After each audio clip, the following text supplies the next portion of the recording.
Okay, hello. Hello. Welcome back to another episode of the Diamond Mount channel. Now this video is a remix of an old video I made where the sound quality was junk. It was before I had a good camera or a microphone. So this video was filmed on my phone and picture quality is alright, but the sound quality was junk. It was so quiet. So I'm remaking it.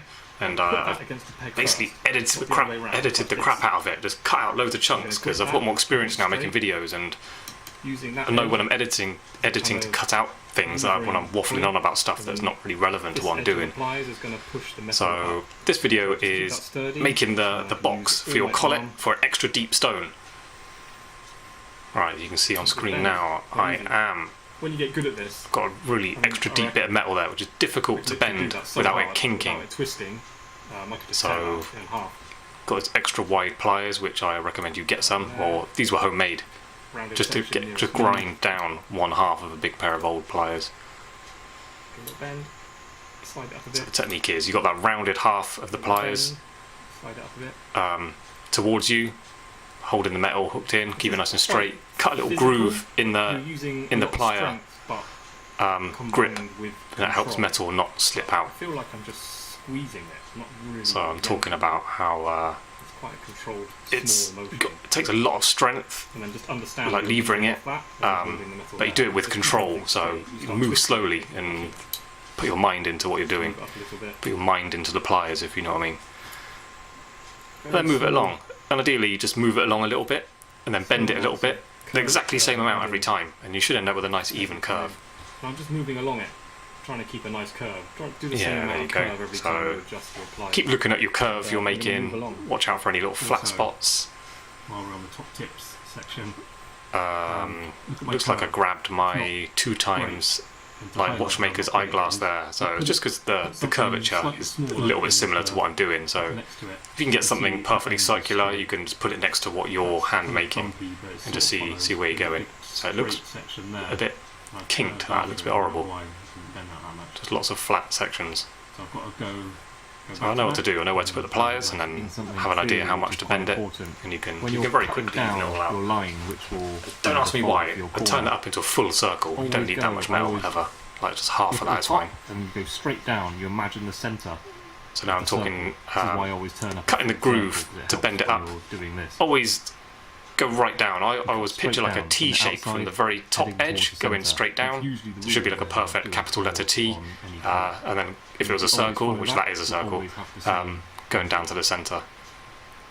And if you follow that rule for every time you cut a corner, then you should get them all nice and even and all the same.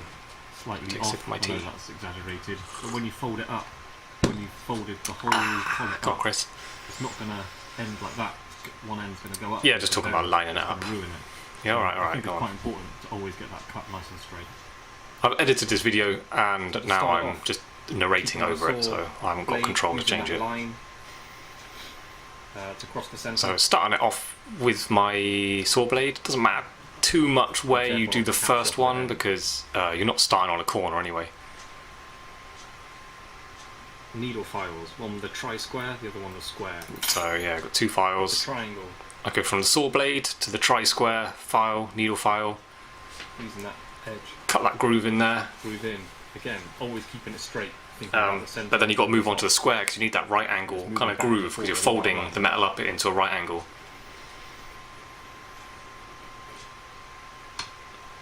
So I almost scratch it along the end of the pliers, sorry, the end of the file. Put one. If you can see that. So obviously I've done that. I skipped the bit where I did it with the square for some reason. Put the pliers along parallel with the groove. On a big piece of metal like that, parallel pliers are good to hold on to it, and that way you know it's not going to flex at all as you bend it. By the way, I filed it down about 3/4 of the way through the metal, and then I bend it just that much because I'm scared of the metal cracking. If I keep bending it, there's a chance it might crack on the back of it. So I bend it halfway. Yeah, bend it that much. About halfway. Flux it, and then I anneal it, and then I bend it the rest of the way. Up to 90 degrees. And even be careful when you're knealing it, because it depends how much you filed through it. You can get a bit of a problem if getting too hot on that thin little joint. It's a nightmare if that breaks off. Especially if you if it comes off and you've only turned up enough metal, you only had enough metal to do it once, you haven't got any extra length to go along a little bit more, you basically got to start again. So be careful. So yeah, the first corner's not too important. I just recommend going sort of halfway along the stone and then having your first corner, having that kind of distance. That's kind of. So this was difficult to explain at the time. I remember struggling, like I always do. So I want it to just be disappearing under the girdle of the stone, looking directly down on it. With a pen. And then hold it in that position. I'll mark it with a pen, and then sort of look at it again, and then I'll scratch a line on it a little bit more accurately, exactly where I want it, and I'll put a saw cut in it, and I'll check it again if I need to move it across, left or right, making sure you're going down to the right angle, through the centre of the circle, look, just the same as what we did the other one. Nothing else. Same as before. I marked it, I scored it with a saw blade, and then I'm using my tri-square file. About files again, yeah. Saw blade, tri-square, square file. And then fold it up halfway. In a nice V-shape. I like to flux it before I anneal it because it's going to be soldered up when it's fully folded up. Then you know, it's not all black. You don't have to put it in the acid. It's all ready to go. Fold it up fully and then solder it. Move on to the next one. So I like to, when I've folded it up, I like to solder it and then move on. You don't have to do that, but I just like the idea of it being sort of finished and strong. It's going to be filed flat, so it will allow the stone to sit even lower. So I want mine. I was just talking about bearing in mind the stone will sit lower than how much you can hold it there, because that top edge is rounded. That's going to be filed flat, so the stone will sit down a little bit. Me looking through the screen on the phone. So that metal edge disappears. Commerce. Bring the stone up even more. What are we talking about? Thinking about how much of that corner I'm going to file away without going all the way through. I want about half. Right, yeah, that stone was it's not quite emerald cut, but the corners are cut right off like an emerald cut. So the corners are going to be taken away. So it's going to sit down lower. So I'm considering that with how I position a stone. Because the second corner you cut is very important. I'm going to make my next fold from. Okay. Get the distances right is it's really hard to do it properly, to get it really good. So my advice is just keep checking, double checking every time you do a little move. Like check it, and even if you've checked it and double checked it and you started filing it, there's still an opportunity to move it left or right. Even when you got to the square file, you can pull it across a little bit.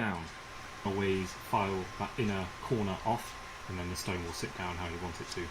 And obviously you can do that quite severely to get the stone to drop down quite. Okay, same again. Put that on there. I've got it sitting where I want it. So yeah, I wanted that. So the edges are just hidden behind the girdle, but the corners are just peeping out. What's going on with it? That's what I was going for, but that's good. When you're soldering up the corners, and eventually the last one, when you're soldering it all up together, really worth your while using hard solder. Oh yeah, use hard solder this stage. It helps you out in the future. I didn't have any, so I just did the whole thing on medium. But it's nice if you've got hard solder at this stage. And then putting a claws on, you've got a little bit less to worry about when you go down to medium. The idea is, I don't like easy solder. I don't think it flows very nicely. It just sort of balls up and sits on the surface. Doesn't seem to flow along where it's meant to. Okay, so here's a trick I learned in my previous video. I blue tacked a This was handy with the front of my phone. doing a video with a smartphone. You can just with a watchmaker's eyeglass, you can just blue tack it onto your phone, and you got that kind of zoomed in. There's distances, light on it. So this bit I was going to explain. See, the top half, that top surface is rounded, yeah, because it was a rounded bit of metal. That's going to be filed flat, but it kind of causes a bit of a problem now because the stone won't drop right down. It just sits there. So if you've done it correctly, it should be sitting, sort of balancing on that topped raised section. Then if you file that away, all four sides will touch at the same time. Very, very important you get this in the correct position. I like to use my what they call digital calipers. Not for the measurement, but you can just open it up and get those. You've got those two perfect parallel lines, so they help you make sure you're getting everything straight. Dividers or take a measurement. Although I was actually talking about taking measurements there. It will help you be confident before you cut. But that last take your one's time and check your measurements really important. You can use a set square thing to check your right angles. I just marked my collet and I was about to cut it. The last corner I always check it more than I'm checking the other what ones. I do, Because if you get it wrong, really, trying to replicate that corner to that corner, really don't obvious. worry about the inside measurement. So You end up with a sort of trapezoid rather than that's something I haven't really thought about in the past. a square or a rectangle. This one's slightly longer than a square. I think I named the video how to make a square forklore collet. It's not square at all. From corner to corner, and it should, the outer edge should line up in a straight line to where you're going to cut. And then I've lost my pen. So yeah, I was putting a saw blade along the outer edge. It gives you an idea where you need to put the corner. If you don't have a permanent marker pen with a fine tip, Basically, you get a permanent marker pen, very useful when you're diamond mounting. I use it all the time when I'm marking things out. So yeah, where you're cutting, where your saw cut will be, it goes directly down to the deepest part of your little groove. And obviously, once you've gone to the square file, you end up with a kind of little triangle groove. So that when that folds up 90 degrees, it'll be closed up. When I'm filing down, I'll keep checking it. I keep double checking my measurements. And if I feel it needs to come in a bit more, you can pull the file in. Yeah, like I was just saying, you can pull it across a little bit, but really check it loads. I'll saw as much as I can without hitting the other side. Not that matters too much, because that's all.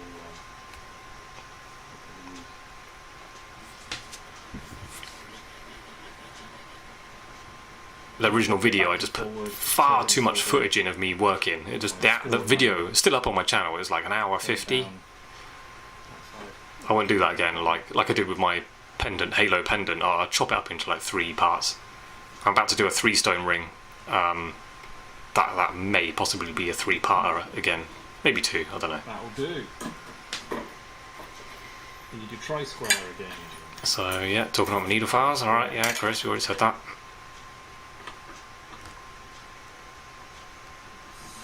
Man, I was just cutting this video up. I was like editing out like 10-12 minutes at a time. There was just so much stuff that didn't need to be in there. But if you start a YouTube video, once you've got like a 6 months, a year's experience, when you go back to your first one, you like kind of cringe because the way you talk, the way you edited it, it's all just feels very wrong because you learn so much every time you do it. But it's quite enjoyable.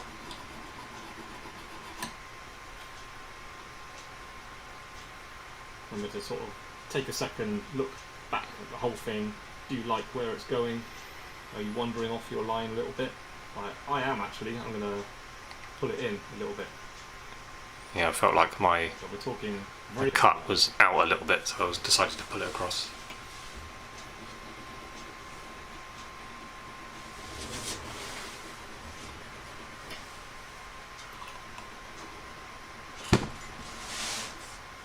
But the amount of people that know about this kind of side of making jewellery getting fewer and fewer.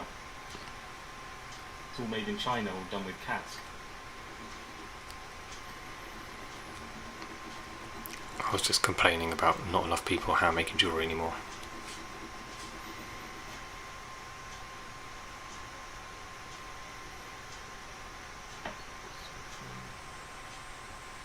Right, so got it in that correct position, I think. Closing it up. I don't try to close it right up, and I'll cut it purposely too long. So as I push them down flat, I mean, ideally you may even open up the other side a little bit. So when they close up flat, it should be perfectly nice, perfect join. But maybe not quite go flat enough, so then you just cut through it with a saw blade, and then maybe you have to do that 2 or 3 times, and then it should just finish up really nice tight join, and then perfectly straight. I'm going to cut this through. So at this stage, work push that down really thoughtfully, really carefully. Slightly too big, so it's really squeezing in there, and then I'm going to. It's nice that join's right in the middle as well, because that's where a shank will go. Flat together, and then solder it up. If it's going to be cast, doesn't matter too much, but you may as well practice doing it for not casting. And this is a really deep stone. I mean, that bit of metal's too deep, really, but I was kind of proving a point that it can be done at any sort of silly depth.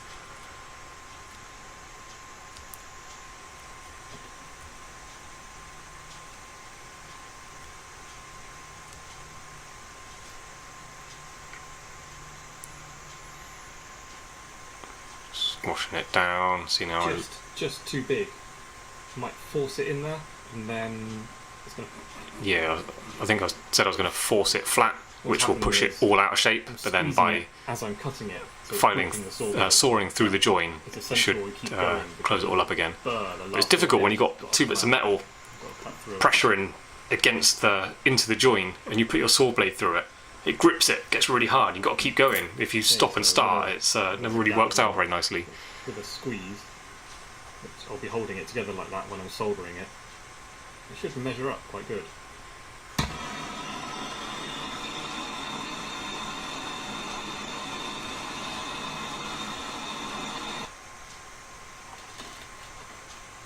So you've got your collet. You're happy with it. You've finished it. Looks like I've soldered it up. Your measurements and your angles. Good.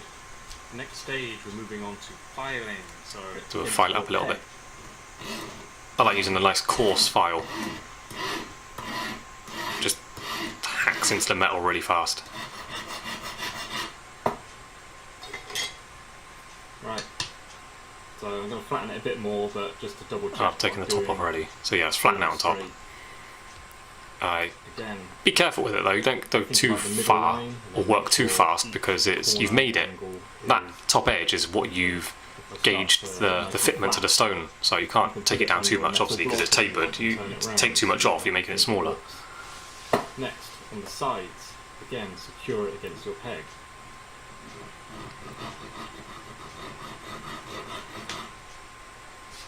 Filing it evenly across the surface, top to bottom.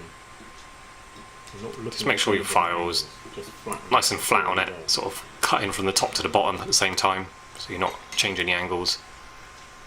There. And it should straighten up. I mean, you do have the ability to change the angles if you need to. If you don't like what you've made slightly, you can fake it a little bit to get it perfectly straight. Opposite sides now. But obviously, if you're doing that, you're making either the top or the bottom thinner at the angle you're pushing it, so you can make it look odd in the future if you do too much like that. Ideally, just make it properly. So I'm just going to file it with my... I think I've got that right angle now. We're doing pretty good. This is pretty good, not perfect.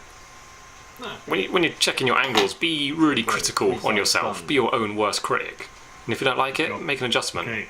Don't be like, oh yeah, that's good, that's good. Actually look and try and find faults. I'm sitting up a bit high. I've got my proportions quite good. I can just see the corners peeping out over the stone.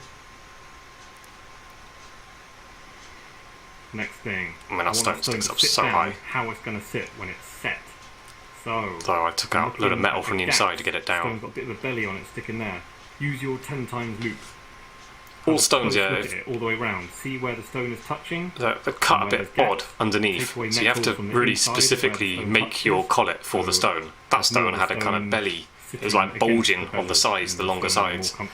So I cut loads of metal out in the middle of the longer sides, and then it dropped right down. Break or shift. If it gets knocked, it'll be a much more. If it fits perfectly, you'll have a really well set stone. It'll be easy to set, much less likely to rock about. No vibrations, no twisting, which means it's more secure on the ring. A lot less likely to break if it gets knocked. Just more secure, obviously. It's gonna stay in there. Put tools in your skin. Okay, now that feels much more solid. It's not rocking about like it was. When I start cutting out the inside of collets, to be specific for a stone, I will always mark the stone with a marker pen and the collet somewhere where it's not going to rub off on my hands. And that way, when you're putting the stone on and taking it off, you can always be confident you're putting it the same way around every time. It's a high quality piece of jewellery. Even though they might look identical, like the symmetry of the cut of the stone, they don't always fit the same. Jewellery, it's a cheap handmade thing. I might go down a little bit lower. Another explanation I would like to say. Earlier on I mentioned marking one side of your stone and one side of the just said that. So when you're putting I'm talking about marking the side of the stone, I think. You can always be confident you're putting it in the same position. Right, if I turn this around. doesn't really sit in there nicely. It's got a bit of a wobble. So yeah, I turned it around on purpose Take it half. and had a bit of wobble, which I do sometimes just to double check. Nice. Yeah, and it was definitely much better Solid in the position, footprint in there. the way I cut it. Next, I'm taking my paper disc.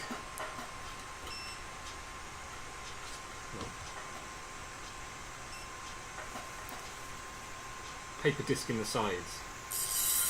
Got file marks out the side. I would recommend You can use buff getting stick, one. but Basically, paper discs are really quick and accurate. You want to buff lines opposite to what you're about to use your dividers for. So yeah, I'm going to mark out where the daylight hole is going to go. Buff lines go that way. So it's Then nice if you can this get way, buff so lines in it. Once you've got the scratches the out, lightest mark you can just go over it really quickly with a buff stick without, and get the lines, the brush lines, kind of going the opposite way to where the dividers are going to run along it, parallel to the top and bottom. So you can really gently score it with your dividers, and you can see the line very easily because it's going against the sort of brushed lines on I there. use paper discs a lot. They're useful. They've got a lot of applications making jewellery. I'll be using this one a lot. Bring it up from the bottom. Obviously, you're adjusting any adjustments after this stage. If you want to bring it up more, always do it from the bottom, because remember, the top is made specifically to sit the stone. If you think your onto it. collet is Also, too deep, one thing I'm considering, only file it up from the this bottom. is quite Don't wide. adjust the top When I anymore. file that finger size in it, so it's going to sit on the finger. And remember, if it's going to be a ring, So you're going to have that rounded scoop out the bottom, so you lose a little bit of height because off it's the wide, bottom. It's going to go up. So make sure a long your way. So culé, I'm playing it safe by leaving it cullet, really cullet, clearly point, too deep. tip, whatever you want to call it, of the stone isn't going to stick out after that's been filed in there. Up to you a little bit. Like this. It's nice to, if you're doing a casting, it's nice to leave it too deep on purpose. It gives you a bit of Halfway.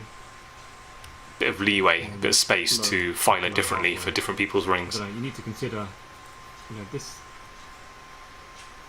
I think, what was I on about here? I was talking about the design of it. this narrower end is going to have that filed in. It goes here. I prefer daylight sort of towards the The bottom, ring goes bottom that way half. around. So your finger goes This in finger that looks a way. bit more elegant. So this is going to be filed up, like I mentioned, because this is so wide. To get it nice and neat from corner to corner, it's going to have to come up quite a long way. So, but obviously don't go down too low, where after you've filed that finger size in it, it's going to be really thin on the ends. To draw lines on it, I just use a fine liner marker pen. So you can just use a marker pen and actually just draw what you're planning on cutting out. See how you think it looks. Too metallic, too thick. But you find you have a sort of style that you work to, and then you just kind of know what you want, the look you want next time. Quite a wide gap down the centre. So yeah, there you go. I think I started halfway and then coloured in a little line, thick line underneath the halfway mark, bottom half. Just go all the way around it. Score these on. Down. I really like, because I've got the buff lines going the opposite direction. And this is tricky. You need to be thinking about This is kind of the edge that you're not looking at while you're looking at the bit you're looking at. That makes sense. You're watching where you normally look, but then you've got to keep in mind what the saw blade's doing the other corner. Although even beginners will be welcome the inside of the other line. Okay, to show you a close up So I cut down my collet. See my two lines. inside my two lines, obviously. And then down there up to the line. Do you know what I mean? You can cut along that top one, Space. and then the saw blade could be going out of that space where you wanted it to be, Blade, the other try and side. put it up into the. So you've got to take your time, move along a bit slowly with this. Zooming it up and down, and we're putting an edge on there, so we get like a little blade. Sharpening my paper disc, it's a good trick if you don't know about that. And now, that's a good tool to use and put in there. Now it fits in there nicely. And the paper discs are really good for getting the This cuts very slowly, so it's a nice gentle tool to use. Getting nice Flatten flat it out. sides You can in your daylight hole. make a mistake if you're not careful.